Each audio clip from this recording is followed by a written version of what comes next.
Di kota kecil Nazaret, utara Israel, terdapat sebuah tempat suci yang dihormati oleh jutaan orang di seluruh dunia, tempat yang dianggap sebagai saksi awal mula kisah keselamatan umat manusia. Disinilah, menurut tradisi Kristen kuno, malaikat Gabriel menyampaikan kabar ilahi kepada Maria bahwa ia akan mengandung dan melahirkan Yesus, Sang Juru Selamat.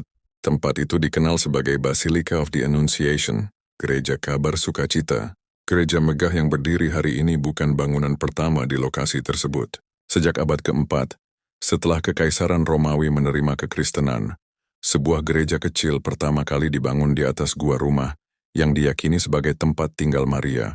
Para peziarah Kristen sudah datang ke tempat ini sejak ribuan tahun yang lalu, menghormati situs yang dipercaya sebagai lokasi perjumpaan Maria dengan malaikat Gabriel.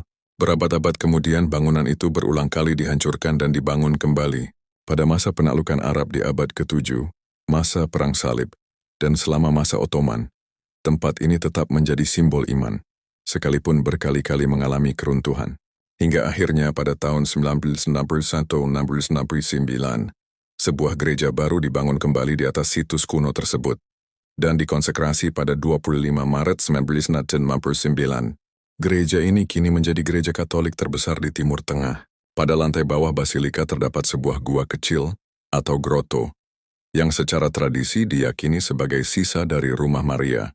Di tempat sederhana inilah menurut tradisi kuno malaikat Gabriel berkata, "Salam engkau yang dikaruniai Tuhan menyertai engkau." Lalu Maria menjawab, "Jadilah padaku menurut perkataanmu." Di altar utama terdapat tulisan Latin bersejarah, Verbum caro hic factum est, firman menjadi daging di sini. Tulisan ini adalah deklarasi iman yang kuat, bahwa peristiwa inkarnasi dimulai di tempat ini.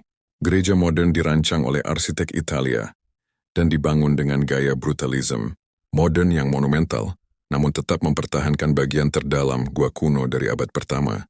Selama penggalian arkeologi ditemukan, sisa bangunan dari masa Kristen Bizantium abad ke-4, struktur gereja Perang Salib abad ke-12, sisa pemukiman kuno dari era Romawi yang Yahudi, zaman hidup Maria dan Yusuf. Temuan-temuan ini menunjukkan bahwa lokasi ini telah dihormati sejak awal sejarah kekristenan, dan diyakini sebagai rumah keluarga kudus. Harus diakui, tidak ada dokumen tertulis dari abad pertama yang menyebut secara eksplisit bahwa ini persis rumah Maria. Namun keyakinan ini didasarkan pada tradisi kuno yang konsisten sejak abad keempat, temuan arkeologi yang menunjukkan pemukiman dari zaman Yesus, dan penghormatan berkelanjutan dari umat Kristen di seluruh dunia. Di Nazaret juga terdapat lokasi lain yang diklaim gereja ortodoks sebagai tempat anunsiasi, dekat sebuah mata air yang disebut Sumur Maria. Perbedaan pandangan ini menunjukkan bahwa sejarah sakral selalu disertai interpretasi berbeda, namun satu hal yang tidak terbantahkan. Di Nazaret, di tempat inilah cerita keselamatan mulai bergulir. Setiap tahun jutaan peziarah datang dan berdiri di depan grotto itu, berdoa dalam keheningan. Banyak yang menangis, banyak yang tersentuh, karena mereka percaya bahwa mereka sedang berdiri di titik paling penting dalam sejarah umat manusia.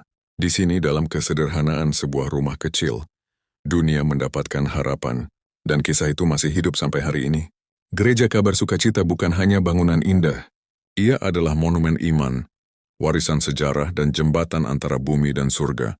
Dari Nazaret yang sepi, melalui seorang wanita muda yang rendah hati, lahirlah terang untuk seluruh dunia.